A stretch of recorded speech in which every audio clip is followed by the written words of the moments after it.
Make sure while you're reading, you're making one annotation on every page, looking for important things that happen or important information you learn about a character. We're starting on page 45. The chapter is called Choose Kind. There was a lot of shuffling around when the bell rang and everybody got up to leave. I checked my schedule and it said my next class was English, room 321. I didn't stop to see if anyone else from my homeroom was going my way. I just zoomed out of the class and down the hall and sat down as far from the front as possible. The teacher, a really tall man with a yellow beard, was writing on the chalkboard. Kids came in laughing and talking in little groups, but I didn't look up. Basically, the same thing that happened in homeroom happened again. No one sat next to me except for Jack, who was joking around with some kids who weren't in our homeroom. I could tell Jack was the kind of kid other kids liked. He had a lot of friends. He made people laugh. When the second bell rang, everyone got quiet and the teacher turned around and faced us. He said his name was Mr. Brown, and then he started talking about what we would be doing this semester. At a certain point, somewhere between A Wrinkle in Time and Shin of the Sea, he noticed me but kept right on talking. I was mostly doodling in my notebook while he talked, but every once in a while I would sneak a look at the other students. Charlotte was in this class. So were Julian and Henry. Miles wasn't. Mr. Brown had written on the chalkboard in big block letters, P-R-E-C-E-P-T. Okay, everybody write this down at the very top of the very first page in your English notebook. As we did what he told us to do, he said, okay, so who can tell me what a precept is? Does anyone know? No one raised their hands. Mr. Brown smiled, nodded, and turned around to write on the chalkboard again. Precepts equal rules about really important things. Like a motto? Someone called out. Like a motto, said Mr. Brown, nodding as he continued writing on the board. Like a famous quote. Like a line from a fortune cookie. Any saying or ground rule that can motivate you. Basically, a precept is anything that helps guide us when making decisions about really important things. He wrote all that on the chalkboard and then turned around and faced us. So, what are some really important things? He asked us. A few kids raised their hands, and as he pointed at them, they gave their answers, which he wrote on the chalkboard in really, really sloppy handwriting. Rules, schoolwork, homework. What else? He said as he wrote, not even turning around. Just call things out. He wrote everything everyone called out. Family, parents, pets. One girl called out the environment. The environment. He wrote on the chalkboard and added, our world.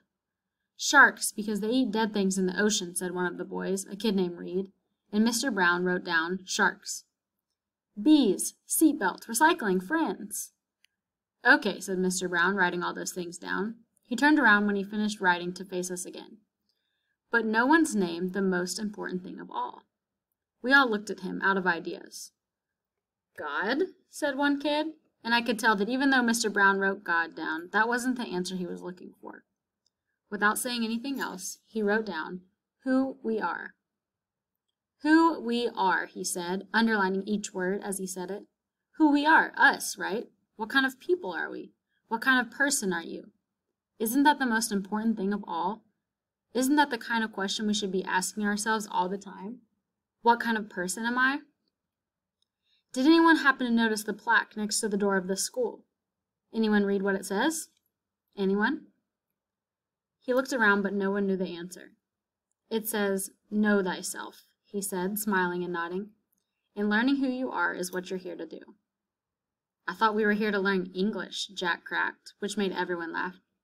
Oh yeah, and that too, Mr. Brown answered, which I thought was very cool of him. He turned around and wrote in big, huge block letters that spread all the way across the chalkboard, Mr. Brown's September Precept. When given the choice between being right or being kind, choose kind. Okay, so everybody, he said, facing us again, I want you to start a brand new section in your notebooks and call it Mr. Brown's Precepts. He kept talking as we did what he was telling us to do. Put today's date at the top of the first page, and from now on, at the beginning of every month, I'm going to write a new Mr. Brown precept on the chalkboard, and you're going to write it down in your notebook. Then we're going to discuss that precept and what it means. And at the end of the month, you're going to write an essay about it, about what it means to you. So by the end of the year, you'll all have your own list of precepts to take away with you. Over the summer, I ask all my students to come up with their very own personal precept, Write it on a postcard and mail it to me from wherever you go on your summer vacation." "People really do that?" said one girl whose name I didn't know. "Oh yeah," he answered. "People really do that. I've had students send me new precepts years after they graduated from this school, actually.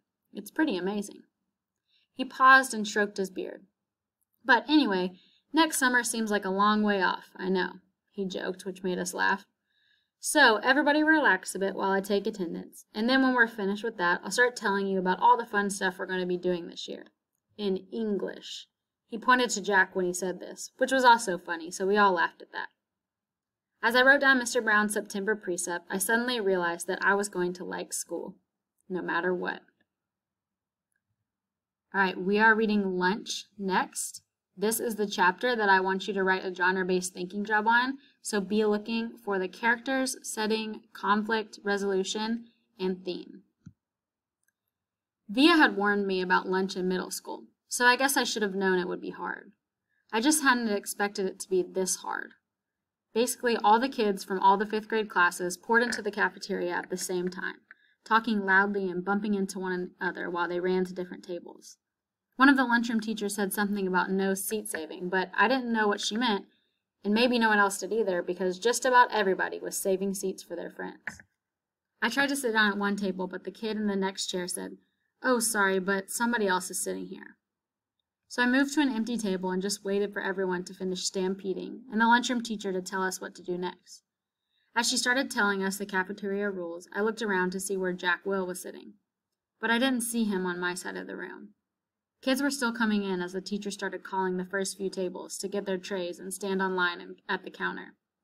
Julian, Henry, and Miles were sitting at a table toward the back of the room. Mom had packed me a cheese sandwich, graham crackers, and a juice box, so I didn't need to stand on line when my table was called. Instead, I just concentrated on opening my backpack, pulling out my lunch bag, and slowly opening the aluminum foil wrapping of my sandwich. I could tell I was being stared at without even looking up. I knew that people were nudging each other, watching me out of the corners of their eyes. I thought I was used to those kinds of stares by now, but I guess I wasn't. All right, pause right here, and in the corner, you might want to annotate what the conflict is, because August is having a problem, a conflict at lunch. There was one table of girls that I knew were whispering about me, because they were talking behind their hands. Their eyes and whispers kept bouncing over to me. I hate the way I eat. I know how weird it looks. I had a surgery to fix my cleft palate when I was a baby, and then a second cleft surgery when I was 4. But I still have a hole in the roof of my mouth. And even though I had jaw alignment surgery a few years ago, I have to chew food in the front of my mouth. I didn't even realize how this looked until I was at a birthday party once, and one of the kids told the mom of the birthday boy he didn't want to sit next to me because I was too messy with all the food crumbs shooting out of my mouth. I know the kid wasn't trying to be mean, but he got in big trouble later, and his mom called my mom that night to apologize. When I got home from the party, I went to the bathroom mirror and started eating a saltine cracker to see what I looked like when I was chewing. The kid was right. I eat like a tortoise, if you've ever seen a tortoise eating, like some prehistoric swamp thing. In your copy, I want you to write in this blank section right here, the genre-based thinking job, and after you have it written down, you can click on the Google form on your homework and type it into that. Make sure that your conflict and resolution match. Remember, the resolution doesn't always have to solve the problem, but it's the way the person deals with the problem. Call me if you have any questions.